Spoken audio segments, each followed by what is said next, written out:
जब हम किसी से प्यार करने लगते हैं तो हम अपना तन मन और धन सब कुछ देने को तैयार हो जाते हैं।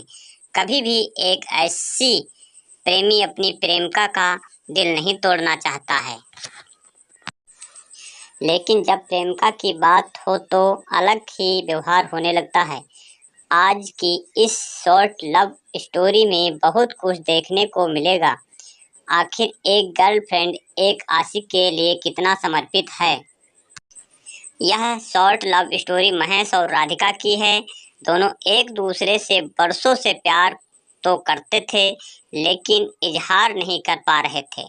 एक दिन महेश के घर में बर्थडे पार्टी थी, तो उसमें राधिका भी शामिल थी। राधिका को देखकर महेश मदहोश होता जा रहा था। वो सोच ही रहा था, आखिर राधिका को अपने प्यार के बारे में कैसे बताऊं। उतने में राधिका ने उससे उसके घर छोड़ने के लिए कही, तो महेश बहुत ही प्रफुल्लित मन से तैयार हो गया और रास्ते में अपने दिल की बात बताया। तो राधिका बोली, नहीं महेश, मैं आपको भाई मानती हूँ, उम्र में भी छोटी हूँ। तो महेश गाड़ी रोककर राधिका का पैर पकड़ लिया। इतने में उसका घर आ गया। महेश ने उसे उसके घर पर छोड़ दिया। अब उसकी लव स्टोरी की कहानी तो शुरू हो गई, लेकिन महेश के मन में कहीं न कहीं से काल पर का बात न करने का गम था। उसे भी हुआ, राधिका पहले से ही किसी से अटैच है। मैं उसके खुशी में बाधा बन रहा हूँ। वो खुश है तो मेरा प्यार खुश है। इतना सब कुछ मंथन करने के बाद महेश ने लड़की से माफ़ी मांगने का फैसला लिया। लगभग 2 दिन बाद महेश ने किसी तरह से लड़की से जाकर माफ़ी मांगी। महेश ने बोला, राधिका मुझे माफ़ कर देना, मैं आपसे प्यार नहीं करता। इतना कहती ही राधिका पूरी तरह से शॉक्ड रह गई। आखिर प्यार के लिए जो बंदा पैरों पर गिर सकता है, वह अचानक माफ़ी क्यों मांग रहा है। 10 दिन नहीं बीते थे, राधिका पूरी तरह से बेचैन होने लगी।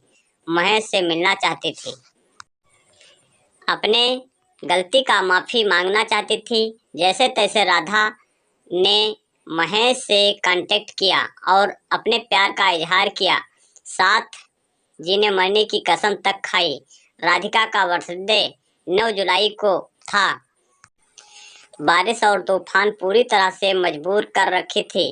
लोगों का आना जाना मुश्किल था। इसके बावजूद महेश ने बर्थडे सेलिब्रेशन के लिए मार्केट जाकर उसके लिए गिफ्ट लिया। उसी रात में मिलने की प्लानिंग भी था। महेश ने रात के 1 बजे उसे मिलने गया। उसे गिफ्ट देकर उसके माथे पर टीका लगाया, फिर गले जैसे ही लगाना चाहा तो राधिका महेश के ऊपर भड़क गई। सिर्फ इसीलिए प्यार करते हो। महेश एकदम शून्य हो गया, मानो उसके पैरों तले से जमीन खिसक गया हो। वहां से चुपचाप भीगी आंखों से आंसू ले चला गया। दोनों की बातचीत बंद हो गई और अलग अलग रहने लगे। महेश के दिल पर जो चोट लगी थी वह कभी नहीं भूल सकता था। उसके सारे कांटेक्ट को ब्लॉक कर दिया था। 2 महीने बाद राधिका ने अपनी फ्रेंड के नंबर से कॉल करके माफ़ी मांगी, तो महेश ने साफ इनकार कर दिया। मैं कभी भी आपसे संपर्क नहीं रख सकता हूँ, मैं आपके काबिल नहीं हूँ। इतना सुनते ही राधिका रोने लगी और एक चांस के लिए गिड़गिड़ाने लगी। तो महेश भी मन गया। अब दोनों की लव स्टोरी बहुत अच्छे से चल रही थी। दोनों एक दूसरे से मिलने जुलने भी लगे थे। महेश राधिका के घर जरूरत को पूरा करता था, यहाँ तक उसके कॉलेज की फीस भी भरता था। एक दिन राधिका और महेश लॉन्ग ड्राइव पर थे, तो राधिका के नंबर काफ़ी कॉल और मैसेज आते रहते, लेकिन महेश के सामने कोई भी कॉल और मैसेज पिकअप नहीं किया। महेश को रास्ते में शक होने लगा, आखिर बात क्या है। जब महेश ने मोबाइल को चेक करने के लिए मांगा, तो राधिका ने स्विच ऑफ होने का बहाना किया। अब राधिका और भी शक के घेरे में आ गई। महेश गाड़ी रोका और मोबाइल लिया तो देखा 53 मिस्ड कॉल और व्हाट्सएप खोलकर चेक किया तो आई लव जानू जैसे मैसेज लगभग 16 लड़कों के थे, जिसमें राधिका का भी रिप्लाई भी था। महेश ये सब देखकर काफी दुखी हुआ और वही रिश्ता तोड़ने का फैसला किया। लड़की को वही छोड़कर वह घर चला आया।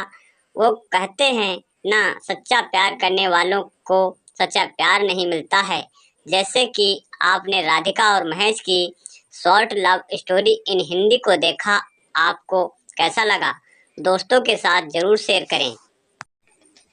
अगर हमारी यह स्टोरी आपको पसंद लगी हो तो हमारे इस स्टोरी को लाइक करें, शेयर करें और चैनल को अभी तक सब्सक्राइब नहीं किया है तो सब्सक्राइब करके बेल आइकन को जरूर दबा दें, जिससे हमारी प्रत्येक वीडियो आपको मिलती रहे। धन्यवाद।